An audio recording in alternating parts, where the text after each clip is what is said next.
And I feel like that Monken is so creative. He's like this Iron Chef guy that like has all these ingredients that he can put together a fantastic meal for literally any palate out there and make it taste delicious. Right. But you know what, man? Sometimes a burger is just good, and let's just eat the burger all night long.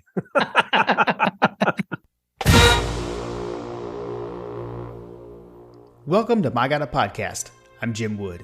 In this episode, John Powell and I review Georgia's 42-41 come-from-behind thriller over Ohio State in the Peach Bowl. As always, remember to check out store.mygodapodcast.com to see our latest merch. And you can follow us on social media at My God a Podcast. Finally, we'd love for you to check out our presenting sponsor, Oxia Time, at oxiatime.com. That's AXIATIME.com. Now, let's join the conversation in progress. Happy New Year. Happy New Year, Jim. Quite a way to ring in the new year. It was a pretty good New Year's. Game went exactly as we expected, as always. Man, I don't know how much more perfect we could have gotten on that one. I think the only solace is to say that we said many things would have to go wrong for Ohio State to be in the game, and basically like everything went wrong, and we still won. So that part wasn't far off. I think we nailed it on the head with our this is what it's going to happen if we protect the football, and if we what was it? We protect the football, play our game. We win this game going away. But and I still stand by that because we missed 2 field goals. Yeah. We arguably had 7 points left on the field when Stetson decided to run it instead of give it to Kenny McIntosh to walk into the end zone. Yeah. Yes. Yeah, the one I think you texted, it was like, we've been asking for him to pull the ball all year, and like the one time he should have kept it. Yeah, he pulled of all the times for him to keep the ball, that was the time he chose. Yeah, no. Yeah. I mean, it wasn't just that. It was like, all the defensive game plan. Like, it's almost like we didn't figure that, Stroud was going to be as mobile as he was. Yeah. All the things. Yeah. Couldn't get sacks, couldn't get open. I have many comments about the offense, even though we still generate over 500 yards of offense. I still have a little bit of critique on the offense, but always room for improvement. There's always a room for improvement. Yeah. What did you guys end up doing for New Year's? Were you guys at home? We were at home. Okay. We just ended up just watching the game at the house.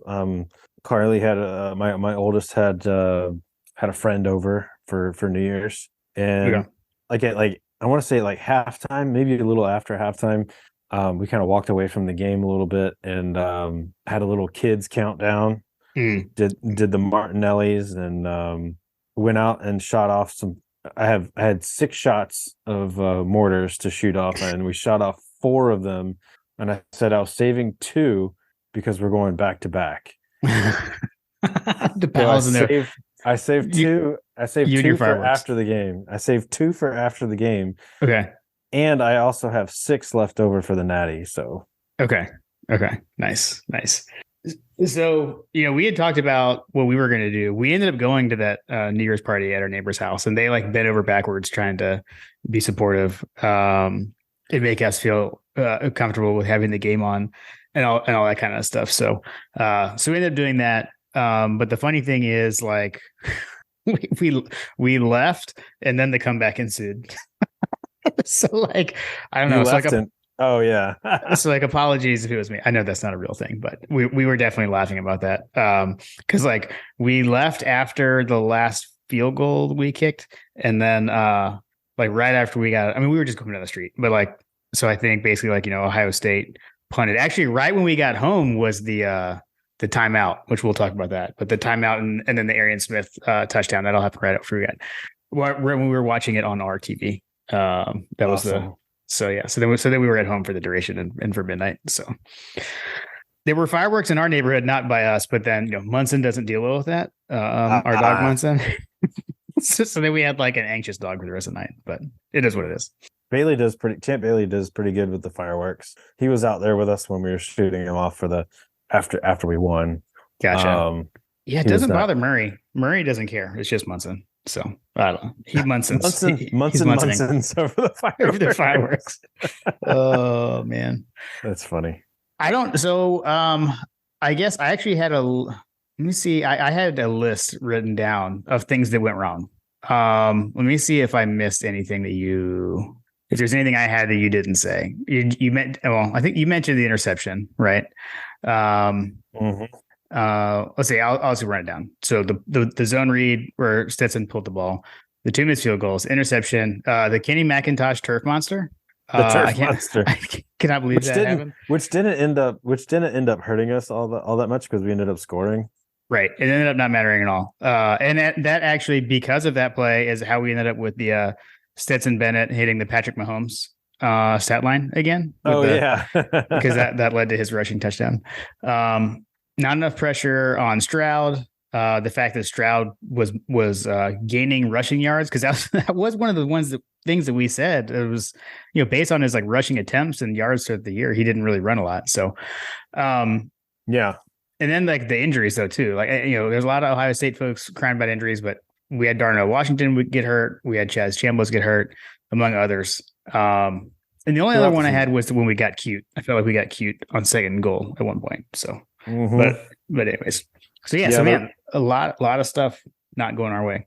Was the getting cute point? Was that the reverse that we decided to run?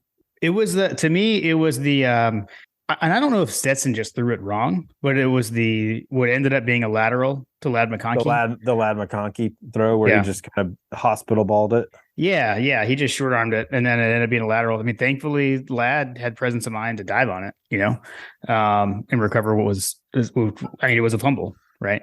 Right. So that's the play I was talking about. That was my get cue call, because that was 2nd and goal. We had just.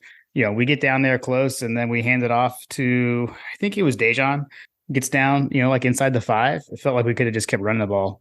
Yes. I don't know why we had to do something funky like that. So, yeah, anything that was like a slow developing, where you got to have a wide receiver run around the formation just seems like a lot of work for a lot of risk and a lot of work for like not as much gain. Right. And so, as it turns out, almost potential disaster. Yeah. I mean, and there were so many like key moments that could have been disastrous, that make or break the game. It is shocking to me to see like things like have crucial reviews go our way, like to have both the Bullard targeting call get overturned, and then also the Brock Bowers first down call on 4th down, stretching for the line. To have that review change and cause that to be a first down, like that's the kind of stuff that, like in the past, like that doesn't happen for us. Like those are the kind of plays that we're like screaming at and like, I can't believe it didn't go our way or whatever. So and I don't know how much of that is a function of just they got it right, because I believe they got it right, or it's also like when you're on top, you get that benefit of the doubt sometimes. I mean, I think they were the right calls, but still, that hasn't always mattered in the past. Yeah, that targeting call was pretty crucial for us. So and I think the first down that Bowers had, where they reviewed that one, that was another one. Yeah, huge calls. Yeah. All right, how do you want to walk through this? I still, because I feel like I'm almost like still in shock that we keep back in. Yeah, I'm sitting here. I mean, Jim, I think you know this, but like before we were recording, I ended up going down to my neighbor's house. So I am actually currently smoking. You can see it. I'm smoking the Victory cigar that I have been saving to smoke with my neighbor. Yeah. So we smoked the Victory cigar. We were just recounting, everything that we're talking about. It was almost like a dry run for the podcast. That's kind of what we try to envision this podcast as just a couple of guys around the fire drinking bourbon and talking Georgia football. That's right.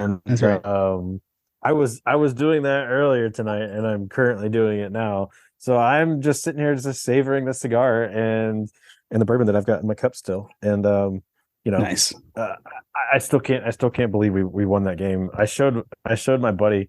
Like I said, it was a little bit of a dry run for the podcast, but I showed him. I was like, really, this is all you need to know about that game. And it was you had sent me the probability, the win probability from ESPN. Oh yeah, yeah, it's unbelievable. It was like basically 95%, 95% Ohio State, and then all of a sudden we marched down the field, scored, and the win probability for them just dropped, like Yeah, fell off a cliff. yeah, it was 95 when it was Ohio State 31, Georgia 27. So that was actually the punt. So the play where Kirby ends up calling timeout. So that 4th and 1 before it was snapped, I guess, right? Like they were at 95.7% chance to win, and then the Arian Smith touchdown took it down to 74.9. So huge turning point of the game. So the Arian Smith touchdown is what started the drop down. It dropped it from 95% Ohio State to still they were still, you know, favored or whatever, or projected, but it dropped from basically like 95 to 75. So it dropped 20 percentage points. And that was about 8 minutes left in the game, right? Yes. Yeah. Like 8.5 minutes. So I remember like right before that, it was about 9 minutes left in the game. And I think I sent to the text thread. I was like, that's like the math. Like I was just running the numbers, like at 9 minutes left. I was like, if we don't score really quickly, like the math here is not going to add up for us. And bang, Arian Smith. It was like almost like right after I sent that text to the boys, like that Arian Smith bomb touchdown. I was like, well, we're back in this game. Yeah. And like, what a route. There was even a point like with 4 minutes left. Like with 4 minutes left, I was like, okay, we might lose this game, but we pulled it out. Yeah. Well, and like with the Arian Smith play, like the route was incredible. Like I've seen again with the crying Ohio State fans, I've seen like he fell down. I was like, well, he fell down because he got juked. He got juked out of his shoes. He got turned around and that made him fall. But yeah, I mean, I don't know. I was never like, I felt like we were in the game. You know, I always felt like we were in it. The backbreaker, what I thought was going to be the backbreaker was the Stroud scramble late. But you know, which there was like, so, you know, if you want to have any, you know, we won, so it doesn't matter. But the lack of holding, I don't know. Did we ever get called for holding? I know Ohio State got called once. No, I don't know that we did either. So I would hope and would assume that we were holding like crazy too. I know for a fact, like I don't notice it when we hold. I definitely noticed it them. They had 3 holds on that last scramble. Like they tackled Jalen Carter, and then I think it was Beal and I think Stackhouse. They had their shoulder pads. So whatever. I'm sure that the guys were tired of me like just bitching. I was like texting all of my frustration about the holding calls that we were not getting. I mean, on that scramble that you're talking about, I mean, Jalen Carter got tackled to the ground. Yeah, literally tackled to the ground. Literally tackled. He was literally tackled to the ground. And my buddy that was with me tonight, that was one of the first things he said. He was like, "Man, Jalen got tackled to the ground." And he did they not call holding in the Pac-12? He popped up. Jalen Carter popped up, was holding his hands up in the air. Oh man. So yeah, I mean, it definitely, you know, go ahead. Well, I was just gonna say, like, if you're not getting the hold calls, like, I mean, I'll just say this: the holding non-calls impacted the game in a substantial way, in such that it made our blitz attempts look like there were people online that were talking so much trash about Jalen Carter, how he did nothing in that game. He had 1 tackle or whatever. Like, I saw some trolls out there that were talking about how he just did nothing in the game. Like, dude, you clearly don't understand like what they're doing out there. But right, I mean, when you're literally getting held back or tackled to the ground, which allows him time in the pocket to find people. We were asking Keely Ringo to cover people for like 10 seconds. Yeah. That's a long time to ask a guy that's playing at an elite level with elite receivers, like running all over the field. I mean, I think 2 of their touchdowns were backyard touchdowns. Yes. Yeah. Yeah. And like, yeah, no, totally agree. And I actually felt like, I mean, I know like Ringo had the one pass interference, and that one wasn't great. 'Cause I think he actually could have made a play on that ball if he had gotten his head around. But like the other, I mean, other than that, I think he gave it one touchdown, and the one touchdown he gave up was one of those backyard plays where Stroud I mean, he had all day. And that was the thing. Like that was what we talked about is, they've got these great receivers and you can't cover them all day. You need to get pressure, and we couldn't. But I think your point basically being like a large function of that was a function of the holding, not getting called. And so it kind of is what it is. I don't know. Maybe they are better at concealing their holding than we were, because I don't know how much we were holding. Like I said, they were definitely able to get pressure on Stetson to kind of flip that around there. Like that was something that I wasn't prepared to see happen either. And I think it got to Stetson for a little bit, actually. I think it got it in his head kind of like through that third quarter.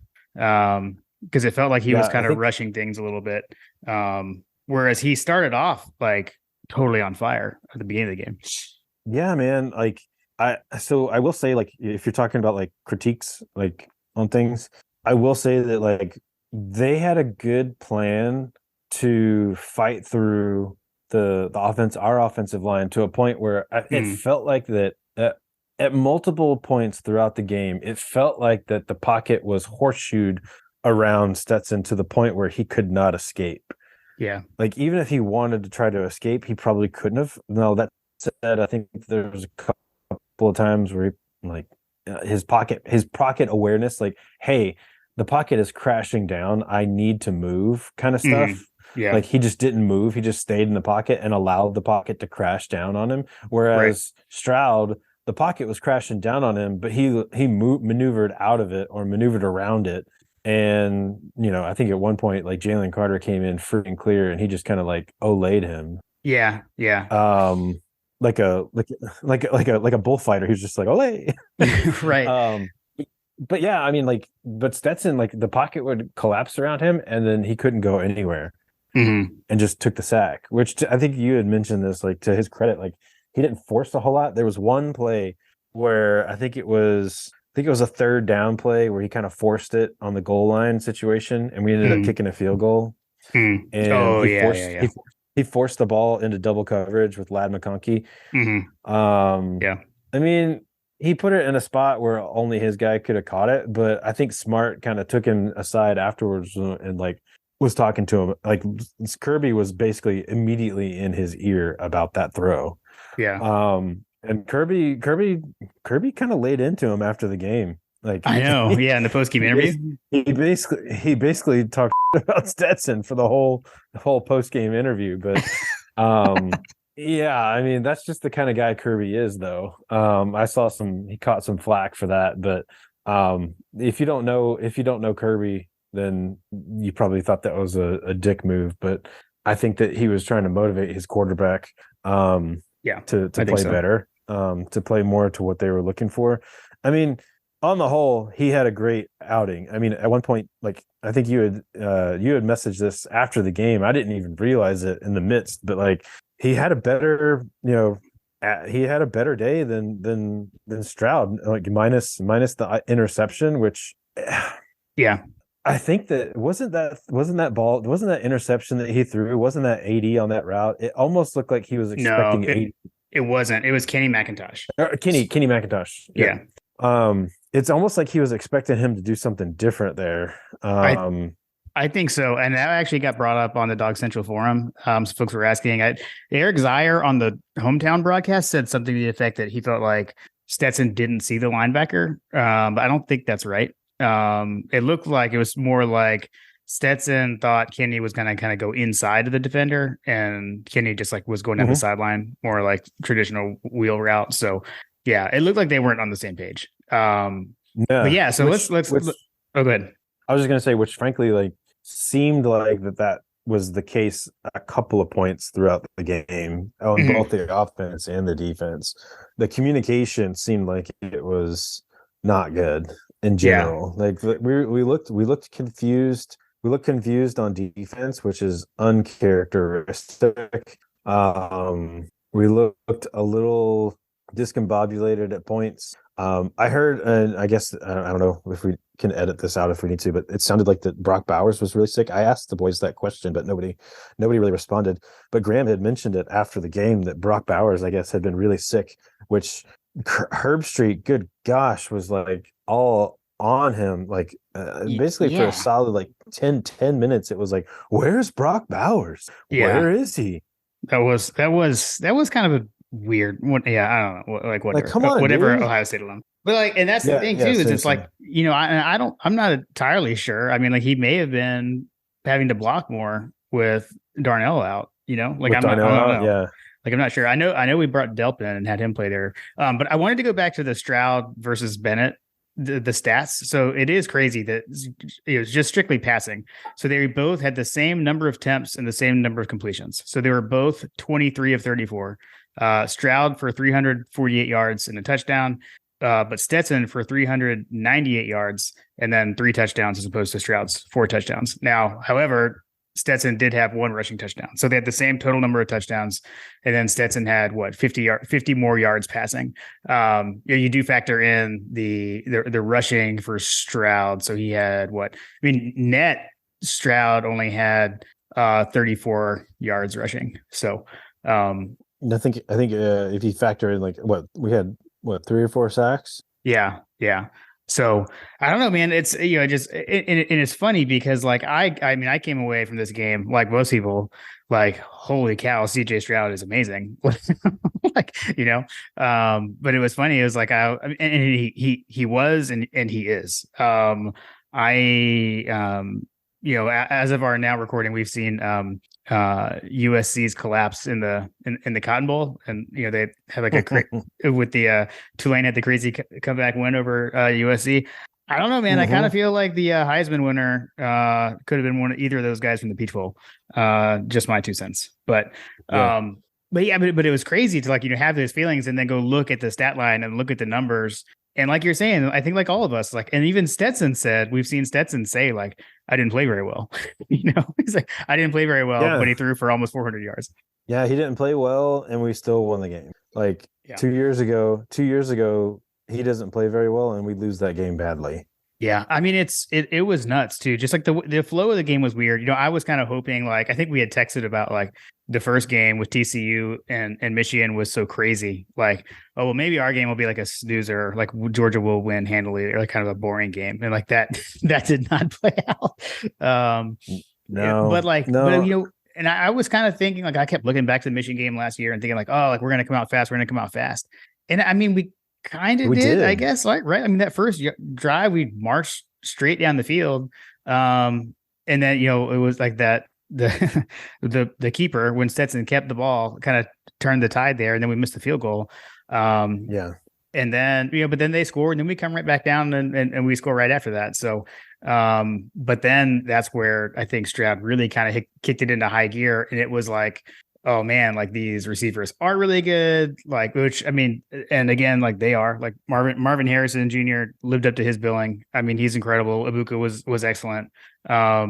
Their offense was flat out incredible. And I guess maybe we should have paid more attention to the whole 2017 Rose Bowl analogy. I don't think we ever got as far behind as we did in that game, but but their offense was something. I also don't think that we played as bad in that game. Basically, they played a good game and we played a good game in that game. And in this game, we played a bad game. We just didn't we didn't execute like we normally do in basically all phases of the game. And Ohio State pretty much played perfect. As best as I feel like that they probably should have expected. They didn't turn the ball over. They scored a lot. They got pressure on us. We took a lot of sacks. They took a lot of sacks. Yeah. The one difference in this game was, we missed all of our field goals early. Obviously, they missed the big one at the end. And we turned the ball over. I mean, there's really not much else to say aside from that. Is everything else in between is just kind of I mean, circumstantial, but you could make the argument that we got our butts handed to us on the offensive line. probably the worst. I mean, you look at the PFF grades for everybody, and it was just like, man, I didn't think that Cedric Van Pran was a 50 graded, center all season long. Right. Yeah. Yeah. And I don't know. There were some like noticeable missed blocks by those guys that like there was like like that one where Stetson that we keep talking about in the first drive where Stetson kept the ball. I mean, like I actually think Stetson did the right thing as far as like what he's looking for, because he's looking at the defensive end. If the defensive end, like to his right, is tracking towards the back, he's supposed to pull it and go past him. When he did that, but when he got around him, I don't know who it was, but I don't know which defender it was, but Mims, I think, basically missed his block. And so that left a guy free. They got him right into Stetson's face. I believe Stetson got around him, but then when he got to the edge, there was a defensive back right there. And because I think Bell, I don't know who Bell is supposed to block, but Bell definitely didn't block the guy that tackled Stetson. So it was like, I think it was one of those kind of like bad luck scenarios, at least from Stetson's decision making, where he did what he's coached to do, but then the blocking wasn't there, The guys didn't execute. Yeah. Yeah. And then I have a similar play. I think it was the end around to Ladd McConkey. We tried to run an end around to Ladd McConkey, and he ended up getting like almost like the guy almost intercepted the ball. Like he got there as Ladd caught the pitch or whatever. He was unblocked. Like we didn't account. There was no accounting for him in that play. That's just a bad fit. And that doesn't normally happen. Like I said, we played our worst game and we still came away with the win. And it goes back to the preview. Like you have to hope that we turn the ball over, you play your perfect game, and we play our worst game, and you might have a chance to win. And we proved that even if those things happen, we're still going to win this game. Yeah. I mean, that's exactly it. That's exactly it. It was weird too. Okay. So like, we were talking about like Monken and what's he going to do. And like, we had these kind of things up his sleeve and like they did against Michigan and everything. I actually feel like we would have been better off if he had just not done any of those kinds of things. Like take away the sweep to McConkey or the end around to McConkey you were just talking about, take away the weird, the second and goal play that was a fumble, basically passed to McConkey, like don't run those plays. And I feel like we would have been in a much better situation. Like it did feel like when we were running our bread and butter stuff, that's actually what Ohio State couldn't stop when we executed. Like we ran the ball well. I did want to talk about like all the backs I thought actually had a very good game. They all brought their own style. The touchdown run by Kendall Milton was incredible. The balance he had, the power he had to run through those guys. I don't know why the review took so long to confirm the touchdown, but like that was an incredible run. So that was huge. They all played great. And I mean, and like AD Mitchell, holy cow, like right from the get-go. I mean, he started, he was in there, played pretty much the whole game. That was impressive. And I mean, he makes a difference. I mean, I think he was doing the things that like you were expecting him to do this season, right? When we finally got to see him back on the field again. Well, yeah, he was doing the same thing. He was doing the things that we expected him to do. And then Arian Smith did the things that we were expecting him to do. I mean, Arian Smith was the leading receiver, 3 catches for over 100 something yards. Like, dude, the guy played out of his mind. And then even like, we talked about it in the preview, we needed Kearis to have a big game. He didn't have a big game, but he had a big moment that put us in a position to win the game. Yeah, he did, man. And so another thing we haven't really touched on much is like Ladd's health. I mean, so Ladd clearly was not 100%. We saw him limping off the field after he scored the 2-point conversion. But also he noticeably was not the one returning punts, right? That was Kearis. Yeah. And Kearis did have a big punt return as well. I mean, that was so huge. Punt return was huge. And then that play, the pass to Kearis, which is the play that got us down there in the red zone for the go-ahead touchdown. Heck of a throw by Stetson. Great catch by Kearis. Great route by Kearis. It was pretty incredible. I was proud for our boy. Yes, our boy played well. All right, so let's run through it like we would normally do. Let's talk offense. I'm going to talk about offense a little bit more. So, Okay.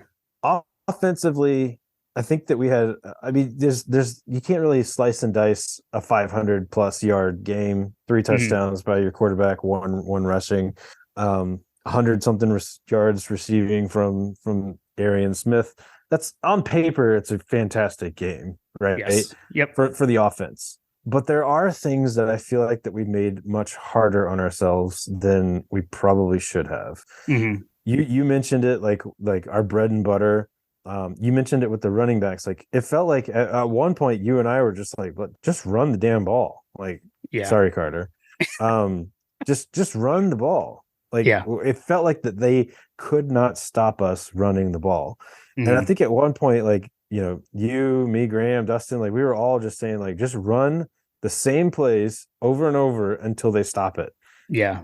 And I feel like that Monken is so creative. He's like this Iron Chef guy that like has all these ingredients that he can put together a fantastic meal for literally any palate out there and make it taste delicious. Right. But you know what, man? Sometimes a burger is just good, and let's just eat the burger all night long.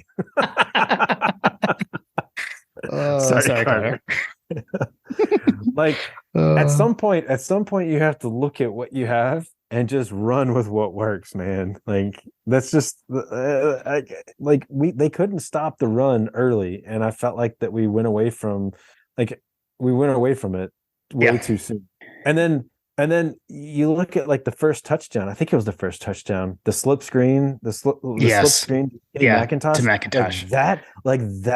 that play was so beautiful. Like it was so artful, and we executed it perfectly. Like just Yeah. keep running it. Maybe switch up the personnel. Like I mean, it almost looked exactly like that play that Brock Bowers had that broke the game open in the national championship. Like Hmm. we didn't try a bubble screen with Brock Bowers all night. We didn't Mm. try bubble screens with anybody. Like it seemed like our slip screen and our screen game was working. Kenny McIntosh was obviously in his bag that night. Like I mean, he did a great job receiving out of the backfield, right? Yeah. Like let's try that. Like I mean, I hope that they look back on this game film and see that, look, when the pocket is crashing down, the best way for us to create yards is to just get a quick throw out and just get upfield. Yeah. It seemed like that we just wanted to take the snap on the passing plays, and it felt like that we didn't have a whole lot of outlets short. It felt like that we were looking for like 9+ yard throws, whereas Hmm. a 5 yard throw would have done it and let them run for more yards. Like there were multiple times when I saw Herbie and Chris Fowler, they're looking at the zoomed out view, and you see like the guys running down the field, and they're all way downfield. There's nothing short. Like there's literally nothing short. And Yeah. Stetson's just sitting back there waiting. And maybe that's like the pace of the game. We're trying to catch up because we got down a little early. But like Yeah. I feel like that we could have still done what we did in winning the game if we had just tried to take little chunks instead of big chunks. And I think that that's what I said at some point. Like we got late, and I think it was like I said, 8-9 minutes left in the game. I was like, at some point we got to start taking big chunk plays down the field because we don't have enough time to do the things that I would normally like to do. Right. No, I mean, I agree with you. I don't, yeah. I mean, it felt like that stuff, I like the short lateral perimeter was there, I think, for the taking. I remember there was one play in specific where like, I think we handed the ball off. We were just saying run the ball, but there was a play where like I remember we had two receivers split out to the right, and there was a 10-yard cushion on both of them. And I would wish Stetson would have just taken the ball, like like I don't know if you can audible there or whatever. It's like, dude, there's like look at that cushion, just throw it to them, and you got 5 yards guaranteed. Like with that cushion, that kind I of mean, stuff. on the flip side, on the defensive side, I mean, not to pivot to No, the let's defense. go there. I was thinking the same thing. Well, I mean, I'll say this. There was one play in particular, like what you're talking about, where we did have someone in the flat. And I Hmm. distinctly remember Stetson was just looking downfield. He was just looking. And I think it was Kenny, maybe it was Dejan.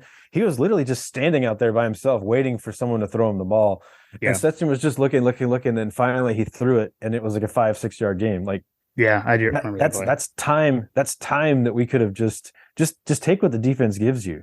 and move Yeah. on. Yeah. I don't, Um, I feel like I'll say this, like in general, as far as, I mean, like on the coaching side of the game, I think I had texted you on Saturday at some point, like, so we all started to get a little nervous Saturday morning. I think like throughout the day, started to get kind of nervous. Even though you went for your run, which we didn't mention, you did go for your run. I You did go know, for I went for a big run. I went for the home run. so things were, preparations were made. But like, oh, so what I texted you was, yeah, I was like, at the end of the day, it's Kirby Smart against Ryan Day, and I'm gonna trust Kirby Smart in the playoff over Ryan Day, as Right. far as like game planning and et cetera. I'm going to walk that back a little bit. I'm going to say this. I think Ohio State had a better plan than we did. And because I don't exactly know, I'm interested to see anything that Graham and Josh and John are able to come up with from a film perspective, as far as like what exactly we were doing. It felt very much like last year's SEC championship game, and that's not a good thing. And then, but I think they had Ohio State had a great. I mean, they had a great game plan. I think something though that was pretty noticeable during the broadcast is how excitable Ryan Day was and how even keel Kirby was throughout the game. Oh my And gosh. so, Yeah. so I think like the whole and like all of Kirby's talking points, right? Like the toughness, composure, resiliency, right? Like all those things. I mean, like that's the like I know like you can kind of think it's coach speak and everything, but look at their core values and how that impacted that game. I mean, that's why we won. I mean, they never stopped believing. They got in there, and I mean, Georgia is a better football team than Ohio State. Like, period. The better team won. Ohio State may have played better for much of the game, but Georgia's a better team, and we never lost sight of that. Never lost belief of that, and we showed it by the end of the game. Yeah. I think that this game is, I don't want to say the final piece, but I would say that's probably a cornerstone moment for this program that he's building in general, because it encapsulates everything that I feel like that all of us as Georgia fans were looking for when we were looking at what Alabama has been doing for the last decade or so. Where you look at like, dude, every time you think you've got these guys by the neck, they wriggle free and then just put a fatal blow into your heart. Yeah. Like that's exactly what it felt like was happening last night. Like I remember when I was watching the game, and I was super calm all night long. I felt like I was very chill for a number of reasons that I think I mentioned to you. But I never I think I messaged this to you. It felt like the Missouri game. If everything that I felt like was like the Missouri games. Like, dude, like literally everything's going wrong. But I feel like we can beat these guys. I feel like we can get there. I feel like we can get there. Like I said, I think there was 4 minutes left in the game, and that's when I started getting nervous. Like, please tell me any other Georgia team how you would feel throughout that entire game. Like I was there for 2012. Like I was there watching the game for 2012 in the parking lot with a bunch of Alabama fans surrounding me. And like it had the same kind of vibe. It was a slugfest. Like it was an absolute emotional slugfest, roller coaster, offense, defense, everything. I was nervous the whole game from kickoff to the last play. I was nervous as hell. This game, I didn't really get nervous until the 4 minutes left in the game, which is insane. Yeah, I'll say too. Like I think, like we talked about the timeout briefly earlier. Like that moment right there. Like people used to get like people got all over Kirby right for the fake punt in the SEC championship game. And what was that? 18, right? And so like all these things that people try to throw at Kirby, like he's this, he's that, he can't do this, and like in-game coaching was kind of a bit of a knock on him at one point. And I don't think you can say that anymore. I mean, the way this game was managed in the game to keep everyone there, and that recognizing that timeout, recognizing the formation, the fact that they were going to fake it, and just calling timeout. I don't know if you've seen it, the pictures. They actually had 12 men on the field on that play, but I have zero faith that would have been called. So to me, that doesn't diminish his It should have calling been of the called timeout as soon at as all. they broke the huddle. Yeah, you can't line It up with that. should it should have it had he not called a timeout, it would have stood. Yeah, I agree. I don't think the 12. I think they wouldn't have noticed. Yeah, no, they didn't notice, which is crazy to me. Again, Pac-12 officials, like we not only had to beat Ohio State, we had to beat the officials too, because that would have pushed them back even further, and there wouldn't have been a question at all on whether or not they were punting. But I think it was interesting about that play, since you brought it up. I think it was I don't know what press conference or the notes from Dog Central. I can't remember where it was, but like, I guess that he was quoted as saying that like he noticed the formation. Yeah. But I guess that in the headset, there's a number of channels that he can kind of tune into. And he said something about the special teams channel was talking about it, and he wasn't on that channel.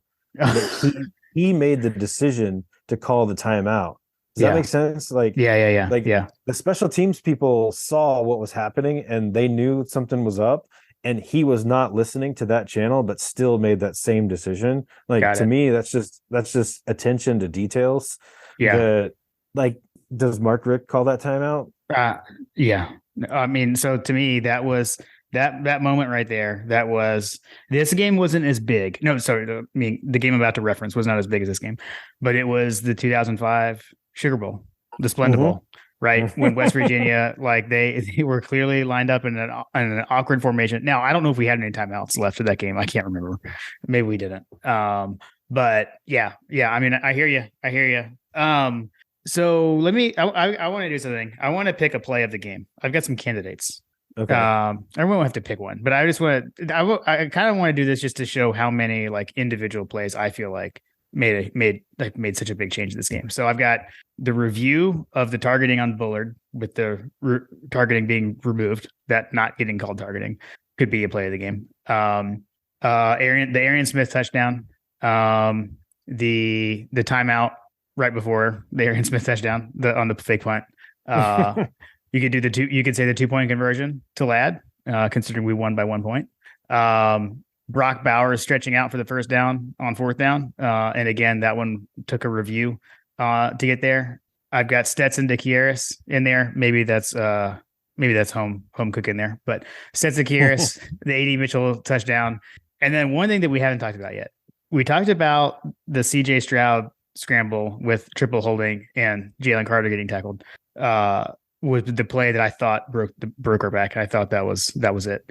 The next play on 1st down, a tackle for loss that pushed them out of the field goal range. I mean, that's that one's high up there for me too. So, well, you could also make an argument for the next play that happened after that, the 3rd down play, where we literally brought the house, and he had no other option but to throw the ball away. Yeah. I mean, the back to back. Oh yeah, no. So it was 2nd down. Second down, he threw it. Keely Ringo broke up a pass, and then 3rd down. That was a mad scramble. That 3rd down, because they went hurry up, and like we weren't even lined up on defense. We had like Robert Beal was like running across the field to get to where he needed to be. It's pretty crazy. It's amazing that we were able to get that much pressure considering the chaos, which again goes back to what you were saying earlier, and just like the attention to detail that's there, that these players knew what to do. I highly doubt there was like a defensive call made for that play, because it was run so fast, and they were all just ready and got, I mean, obviously no sack or anything, but that was, I mean, some of the biggest pressure of the game to flush them out of the pocket like that and have to throw the ball away. So when you have a tight game in a soccer game, they call it squeaky bum time.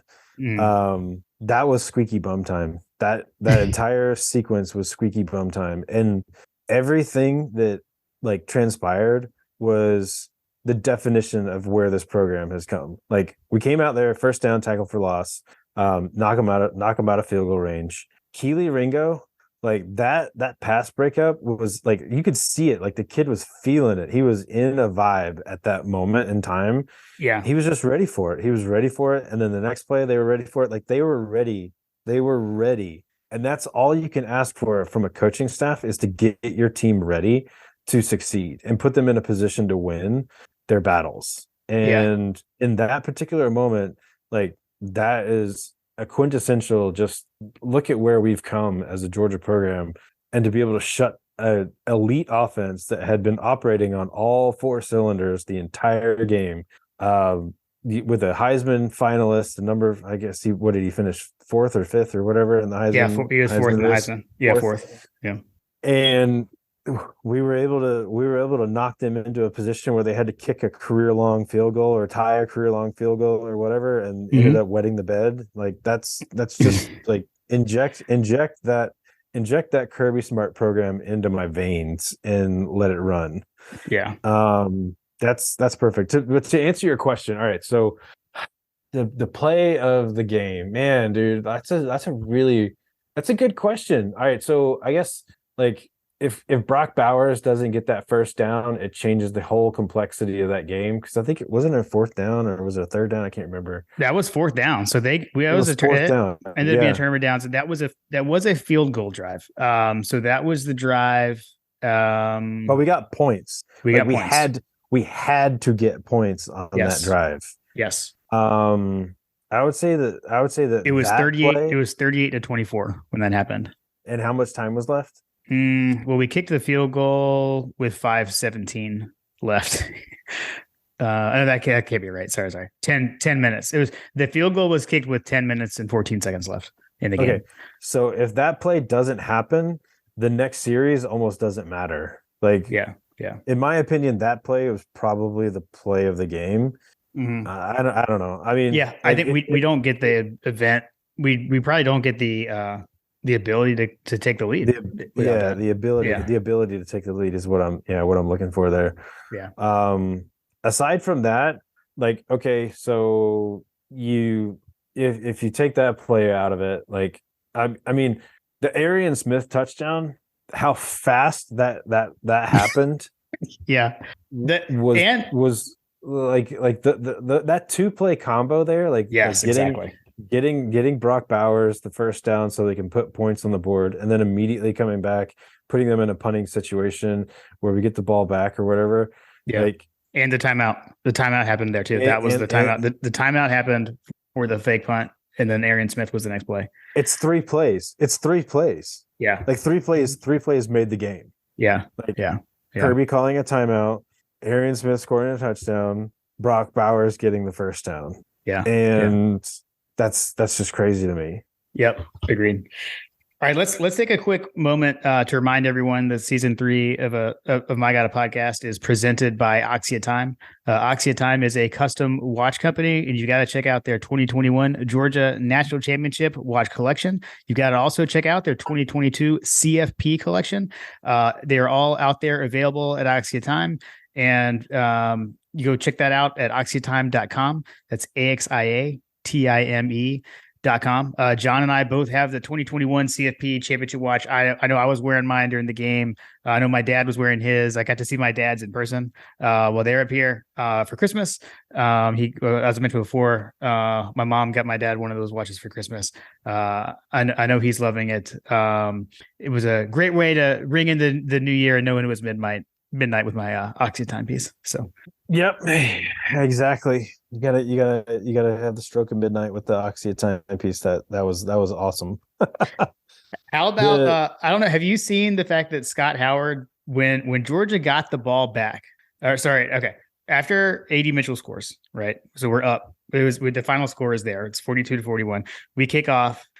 Before Ohio State runs their first offensive play on the final drive, Scott Howard said, like, would it be cool if we win this game at the stroke of midnight? Oh man, you need to go back and find that audio clip and post it for Scott. I'll do that. Oh man, like, yeah, I tweeted out the call. Okay, so 2 things I find funny. One, the amount of views and like traction that's gotten of his call of the missed field goal is insane. There's also like a big argument in the replies on whether it's a good call or a bad call. So I thought that was funny. People are pretty opinionated about Scott Howard. So about Scott's final field goal play. Yeah, about his call. Yeah, I would say it's probably not one of his better ones. Yeah. I think the AD Mitchell touchdown was a better call to me. Yeah.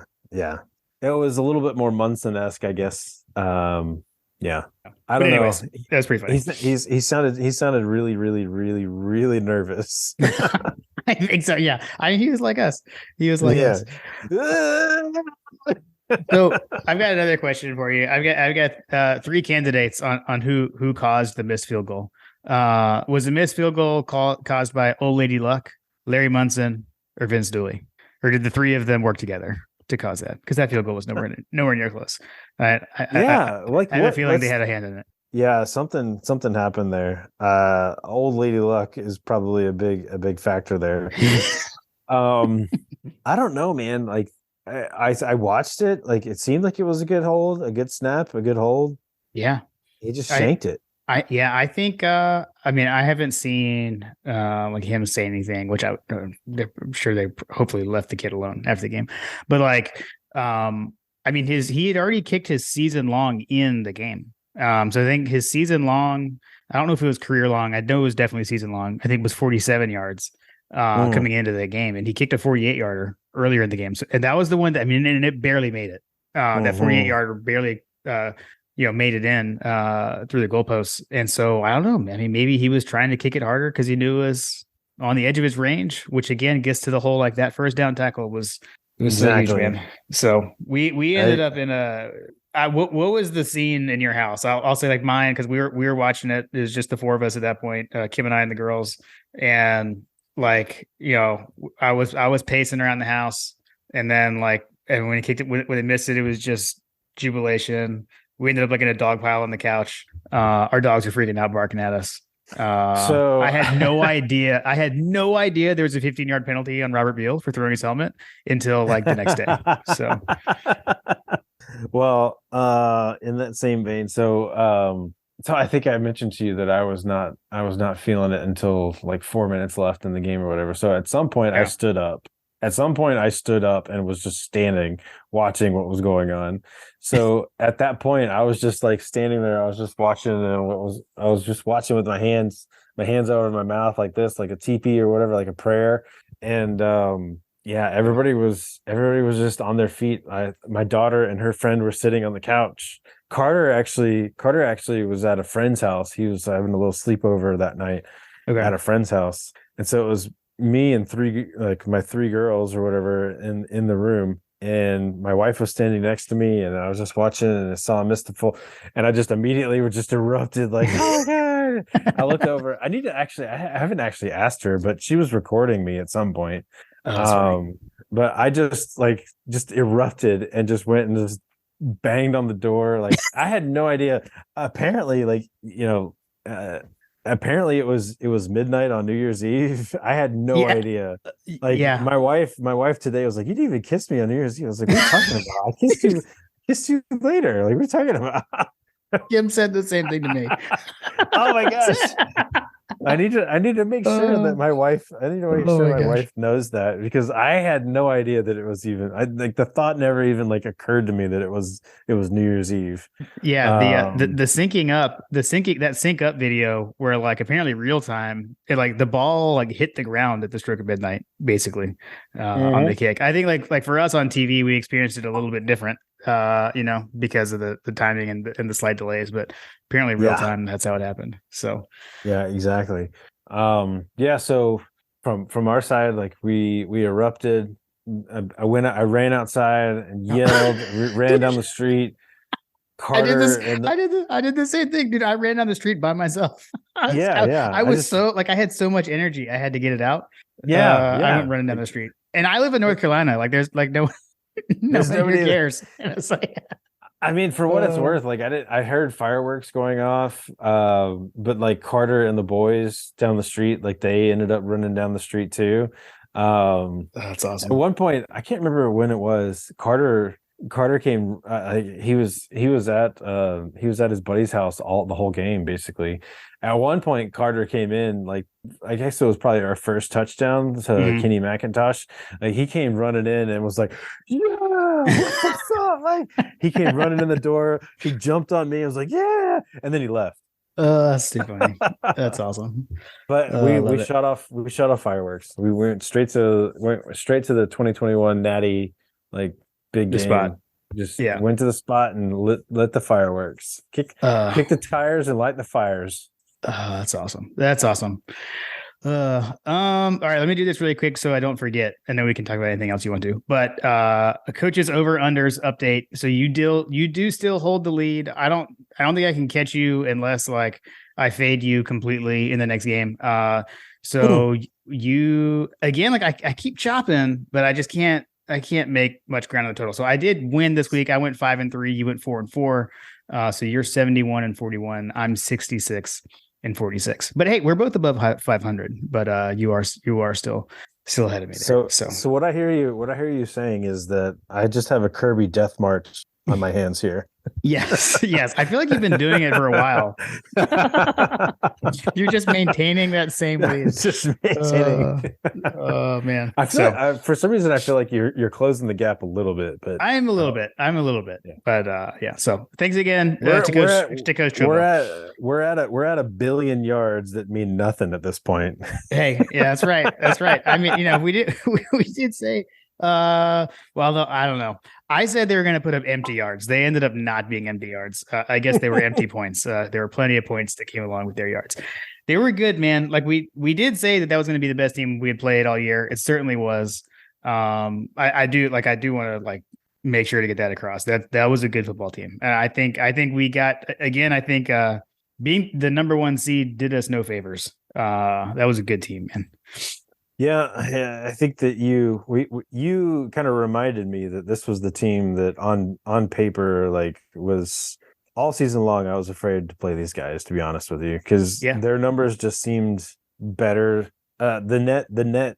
I'd have to see what Josh. I would imagine nothing's really changed because the yardage situation, but the net yards per play that Ohio State has been putting up was just so like eye-popping that it seemed like it might be insurmountable, and frankly like it was for 59 minutes and 59 seconds. Well, I think we only had the lead for like under a minute and a half total in this game. Which man, I mean we know how that feels, so I know how they feel. I know it's not good. But like my question too is, after watching TCU, the way they played against Michigan and how Michigan looked there, how in the world did Ohio State get beat by Michigan so bad? That's my question. They clearly laid an egg at home against Michigan. That's kind of answer. Maybe that's just a matchup style thing or something. And I know it's a big rivalry game. The big rivalry game. It was outdoors. Again, I think Ohio State maybe played their worst game of the season. By and large, that was probably their worst game of the season. And it kind of goes back to the Georgia game in the SEC championship last year. Yeah. Is that team the team that like was that who they are, or was it the team that played all 12 games or 13 or 11 games or whatever prior?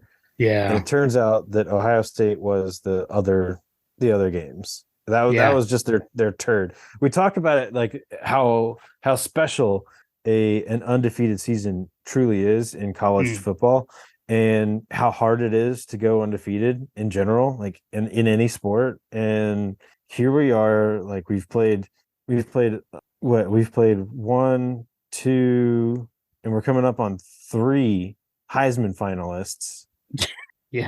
That we're having to play. And we are undefeated. Like that's literally where we're at right now. Like we played 3 Heisman candidates and we're undefeated. Are you including Hendon Hooker on that list? Because I think he was 5th.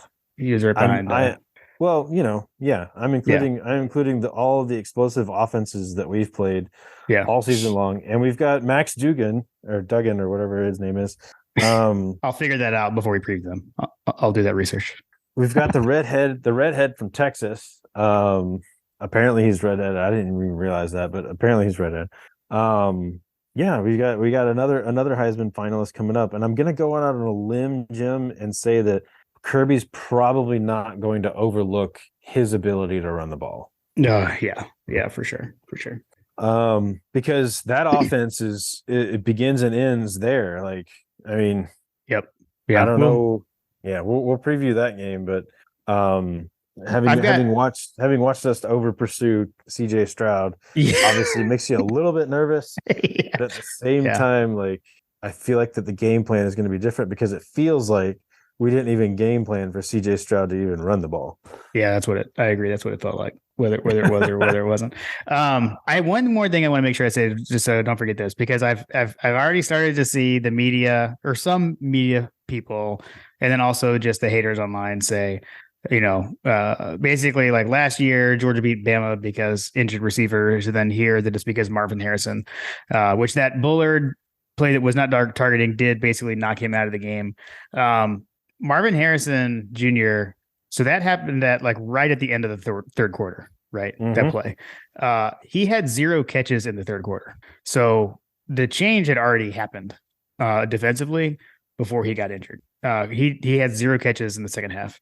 He didn't play in the fourth quarter, but he played basically the entire third quarter. So I just think that whole, to me, that kind of ends that narrative. So whatever. I think it's dumb anyways, but I think there's actual like numbers to point that to say it's silly. So Jim, are you saying that Marvin Harrison Jr. didn't kick the last field goal? Right. Yeah, seriously. Are you saying that Marvin Harrison Jr. allowed AD Mitchell to catch that ball in the end zone? Yeah, he didn't play defense. Are you saying that Marvin Harrison Jr. didn't allow Arian Smith to catch that long touchdown pass? It's mind-boggling. I mean, come on, guys. So I guess I just thought of one other thing. We talked about Kirby's post-game interview. Have you seen Stetson's like immediate post-game interview? Because you may have been shooting fireworks, so you may not have seen it. I was probably shooting fireworks. So he made a comment in his like opening response to the first question. He got to a point where he's like, and I don't know. I mean, maybe I'm biased, but I mean, I kind of feel like that was a better game than the 2017 Rose Bowl. I mean, I'm just saying. I don't know. I mean, so what do you think? Like, I was thinking about that in the immediate aftermath. Like, what was it? Either like the Rose Bowl was better game or the Rose Bowl was better. Rose Bowl was better. It was a bigger only because like the only difference would be is that in the Rose Bowl game we controlled the outcome. Mm-hmm. Right. We lined up Sony. We lined up Sony and he ran it in and we scored and he was basically untouched. Right. In this game, we had to hope that they messed up. And if you're comparing two of those, to me, I think that the game that we control the outcome is the better game. I think that's fair. Good stuff. Yeah, man. I'm still kind of in shock. Here's what I would say. Like I would say, Kirby in his aftermath said, we had no business winning this game. Yeah. Period. End of story. I feel like that if you're a Dog fan, you probably feel the same way. Like we had no business winning that game, but we still did. And here we are, undefeated, on the cusp of doing something that nobody's done before ever, and probably will never do. I guess I shouldn't say never, but like if it were to happen again, it would be truly, truly epic, right? Especially as we move into the era of the 12-team playoff, right? Yep, totally agree. So there's that. But the other thing is like I think I mentioned it before. Like this was a program-defining win, in my opinion. Like I feel like that there are multiple coaches out there that lose this game. I mean, sorry, Carter. Ryan Day lost this game. They had us beat. They had us dead to rights for multiple minutes in this game.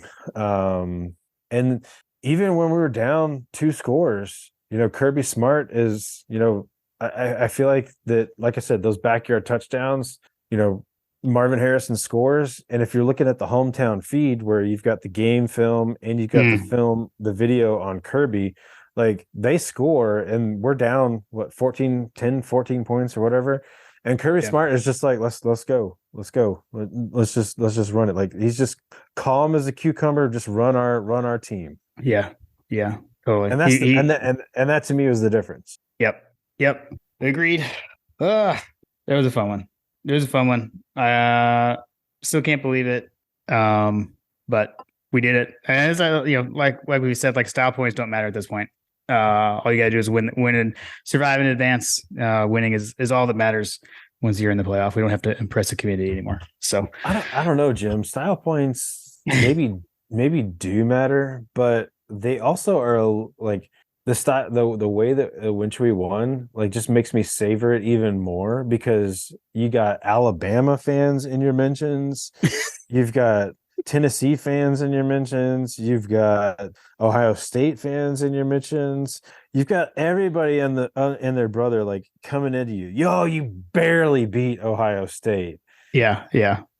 Nobody cares, brother. Nobody cares. I love it. I love it. Ella did make that comment to me. She was like, because we win by so much so often, these days. And she was like, and she doesn't always watch the game. Like she's never into sports. And so I think this was basically her point was like, this is the first time she's ever like really like been into it and watched like a close win like this. And I was like, games like that, like they're nerve wracking, in the heat of the moment, but when it's over, like they're actually the most fun. Like looking back. So in that vein, I'm gonna give a couple of shout outs to some of our listeners. Miserable in Minnesota, Tim Riley had a question.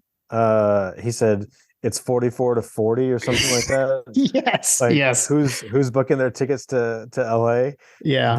Brother, it's George. Very true. Very true. And Hug Dog, to answer your question more explicitly after this game, I will absolutely take a blowout in the national True. championship. I know John Michael D did tweet at us and say, I guess I should have Munson. Yeah. Dude, we have some great listeners, in the vein of Happy New Year. Like, thank you so much for anybody that is with us at this point off the rails. Cheers. Happy New Year's and go Dogs. Let's as long as we're here, let's win another one. Yeah. Love it, man. All right, man. Well, we'll be back later this week to preview that Natty. I don't know exactly when the episode will be out, but games on Monday. We'll have it out well ahead of time for everyone to listen to before the game kicks off. Agreed. And we'll probably have to have a live feed for you at the game. Yes, I will be there. I'll be there. I'm heading there with my sister. So we'll have a good time. You have to get a GoPro or like a body cam or something so we can see what's going on because nice. I've resigned myself to the fact that I don't know that I'll be there. All good. All right, man. Well, it was just fun reliving it with you again. It was a great day. Great victory. What a way to ring in the new year. It was a win for the ages. Literally. Go Dogs. Go Dogs.